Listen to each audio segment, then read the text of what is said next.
Welcome back, guys. Today we're going to conclude our NFL predictions with the Los Angeles Rams.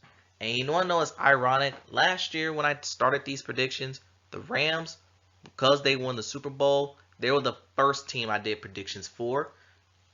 But now that they got out of the postseason, they're the last team I'm doing this year. But anyway, the Rams, they poorly defended their title as Super Bowl runs. As I've been preaching for quite some time, when you build your team through free agents, and you get your Super Bowl, there's a price to pay. And the Rams, they paid that price. They went 5-12 last year, most of it courtesy due to some big time injuries to their big players, and because they were able to go all in on these big name players, they couldn't get draft capital, and it showed.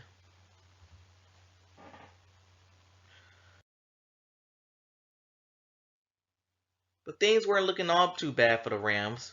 They only went 3-3 to start the season, which is not bad, not good either. But hey, 3-3 could turn things around, right? But that's until the bye weekend and all hell broke loose.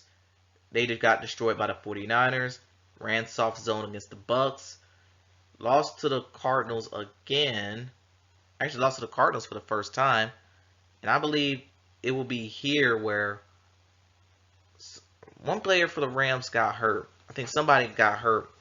Either it was in this game or the Saints game where Matthew Stafford, Cooper Kupp, and Aaron Donald all got hurt in missed games for the first time in their careers. More so talking about Aaron Donald, because he's the league's Iron Man. Then they lost to the Chiefs, lost to the Seahawks before snapping their losing streak against the Raiders. And this is where they acquired Baker Mayfield during the season. Lost to Green Bay to get themselves eliminated, and then destroying the Broncos on Christmas Day. So the Rams poorly defended their title, the worst any team has had in the Super Bowl era.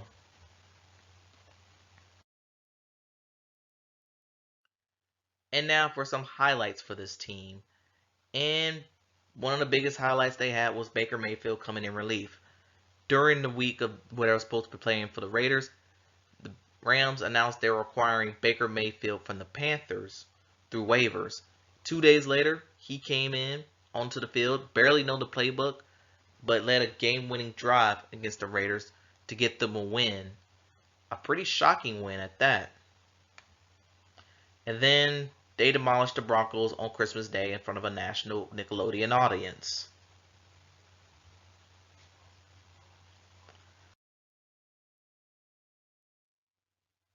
But for lowlights, not beating the 49ers.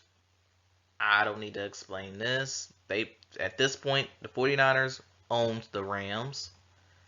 And then the injuries to Matthew Stafford, Cooper Kupp, Aaron Donald. And people don't know this about Matthew Stafford, but he came into this season injured. He had some work done with his elbow, and it looked like it never healed during the season. And now the Rams entered cap hell. But that was inevitable. You know, when you go all in on free agents, that's what happens.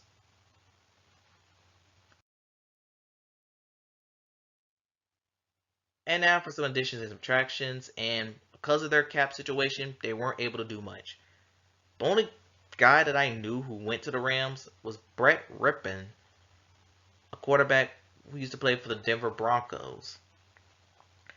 But for subtractions, Jalen Ramsey got traded to the Dolphins. Leonard Floyd, he went to the Bills, I believe. Bobby Wagner, he rejoined Seattle. Baker Mayfield left for Tampa Bay. And Taylor Rapp is also gone.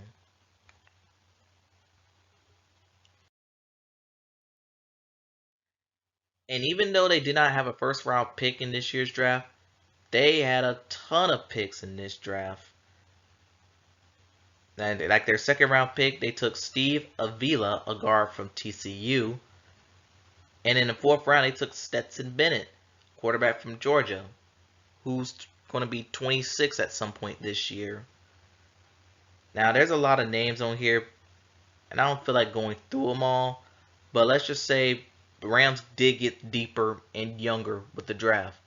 But hey, I will highlight Mr. Irrelevant. They drafted Dewan Johnson, a defensive tackle for Toledo. They had the last pick of the draft. Just want to shout out him. So for the Rams, can they bounce back from an injury-riddled 2022 or continue to ride the Capwell hell? Let's take a look.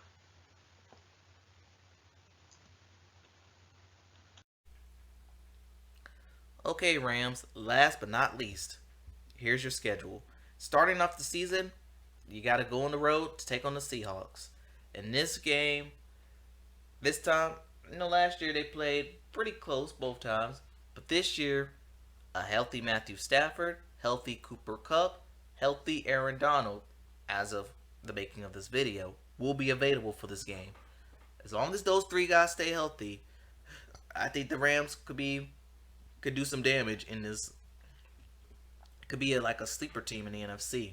So with that being said, I have them winning on the road at Seattle week 1. But I have them losing at quote-unquote home week 2 against the 49ers. If you know, that whole stadium's going to be filled with 49ers fans. But week 3 on the road in our Super Bowl rematch against the Bengals, I have the Bengals getting their revenge. But week 4, I have the Rams bouncing back, getting a win against the Indianapolis Colts. And this will start a 4-game winning streak where they'll beat the Eagles week 5, beat the Cardinals week 6, beat the Steelers week 7, but they're going to lose to the Cowboys week 8 in Dallas. Week 9, they're going to go on the road against the Packers and get a win there. And they'll put their record at around 6-3. Not a bad record. But after their bye week, okay, I got them sweeping the Seattle Seahawks week 11.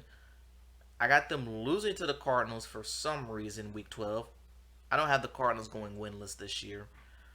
Week 13, I have them beating the Browns at home. And I have them losing on the road to the Ravens. But the next 3 games are all wins. A home win against the Commanders, a home win against the Saints on Thursday night, a road win against the Giants, and a season sweeper against the 49ers, which puts their record at 11-6, which probably means wild card at best for the Rams.